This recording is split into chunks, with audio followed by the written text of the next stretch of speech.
रोएली सुंदर हो बेटी नैना ढरे हो लोरवा।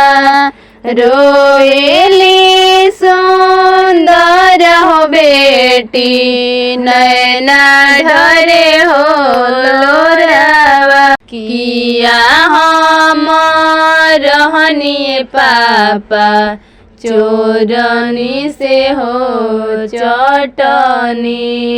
किया तोहरो स्वभाव में पापा पगड़ी हो झुकवनी। पवन कारण पापा धियावा के होते जनी। नाही तू रहलु बेटी चोरनी से हो चटनी।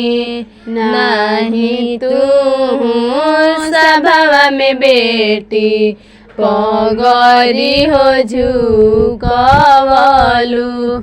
दुनिया के रीति बेटी तुहरा संगे हो कईनी।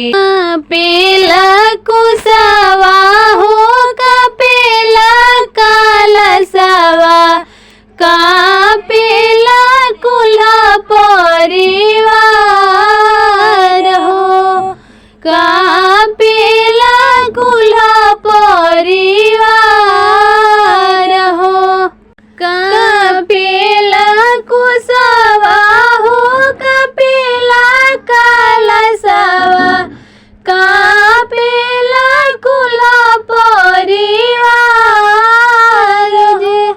रे जंगिया पर लिया ले ले का पेला नया पना पापा कैसे कर बदियावा के दान जी। कैसे कर बदियावा के दान जी। आमा के गोदिया में बैठेली सुंदर बेटी रोवेली जोर से बेजोड़ हो।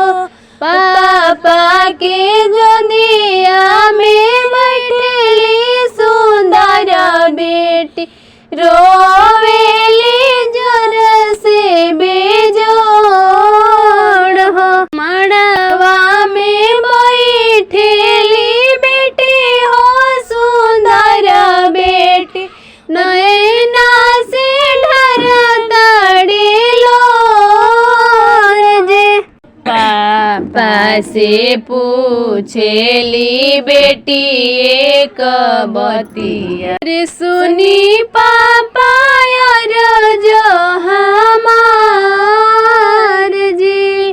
पापा से पूछेली बेटी एक बतिया।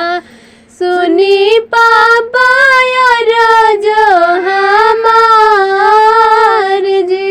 अरे जैसे के पापा हो तिलक चढ़ैला ओइसे करेला कन्यादान हो। ओइसे करेला धियावा दान।